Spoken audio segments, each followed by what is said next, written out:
You could see the small things adding up long before the scoreboard did. A deep ball that hung just a beat too long, a muffed punt that flipped field position, a misread on a short yardage snap that gifted the 49ers momentum. By the time the final whistle blew, Shedeur Sanders' second start felt less like a verdict and more like a long, complicated first paragraph of a rookie's story. Flashes of something that might be real and plenty of footnotes about what still needs fixing. Reuters, let's cut to the core. Sanders finished 16 of 25 for 149 yards, 1 touchdown, and no interceptions, but he took 3 sacks, and the Browns managed just 60 second-half yards. He hit a gorgeous downfield strike for a 34-yard touchdown to Harold Fannin Jr., the kind of throw that makes scouts nod, and he also overthrew Jeudy on a potential big play earlier. Those 2 plays tell the young QB's tale in miniature. He can make the touch throws, but timing and rhythm are inconsistent against NFL speed and nasty weather. Reuters, the Joshua tree of this game wasn't a single error. It was a chain reaction of small mistakes that snowballed.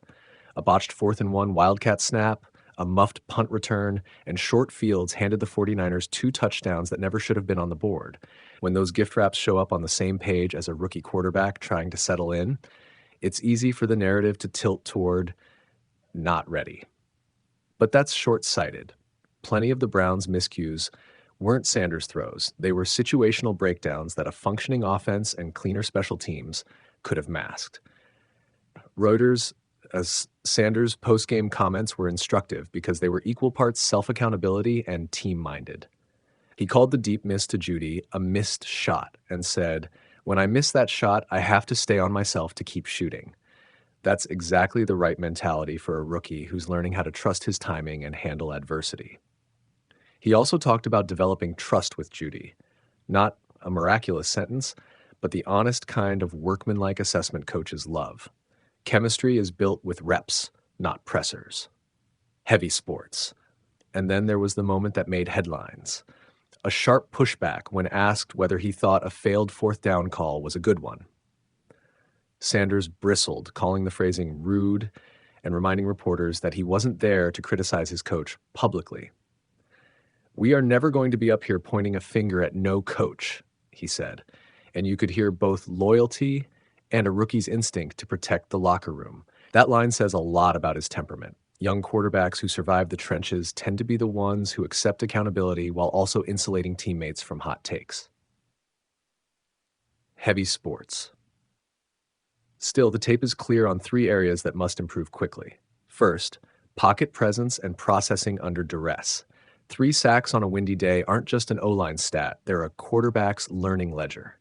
Sanders needs to speed his reads and develop a more consistent escape plan when lanes close.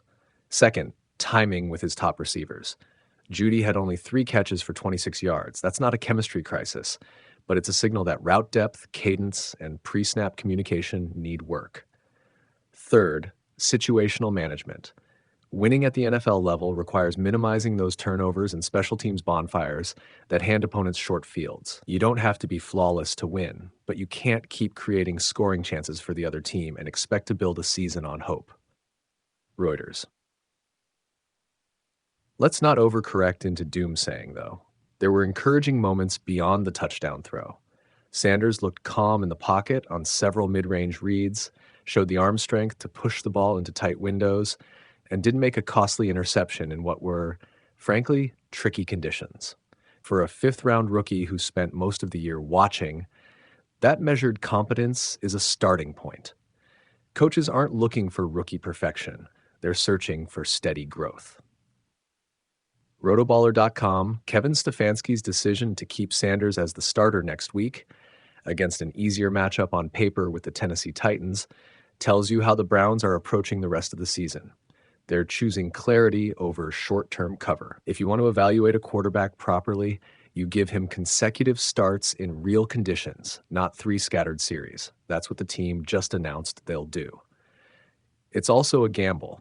If Sanders improves, the Browns simplify their offseason plans.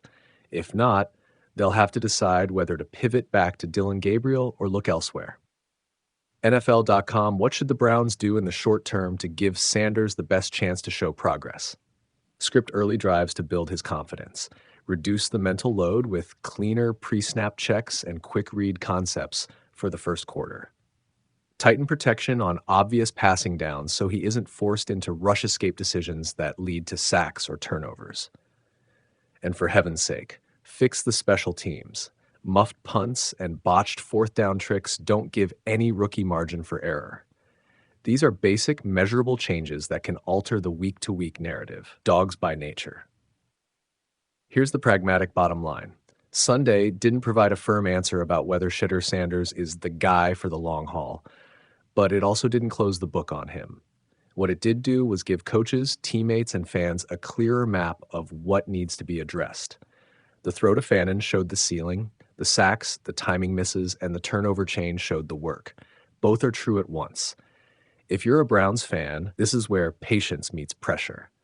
You've watched veterans falter and rookies flame out. You want a clean, decisive outcome. But football rarely gives quick answers. It hands you series and then asks whether you learned from them. Over the next few games, watch for incremental improvements. Fewer sacks, crisper timing with Jeudy, cleaner special teams play. Those small changes are what turn flashes into trust. And one final thought, talent buys you chances, but temperament closes the deal. Sanders showed the right temperament on Sunday, accountability, loyalty, and a willingness to keep taking the bad shots until the good ones land. That's the kind of rookie you can coach up. Now the Browns have to show they can coach him, and that the rest of the roster will stop giving opponents free points along the way. If that happens, a 3-9 line turns into a learning season. If it doesn't, this experiment will end early. Either way, the next 5 games are going to matter. Reuters.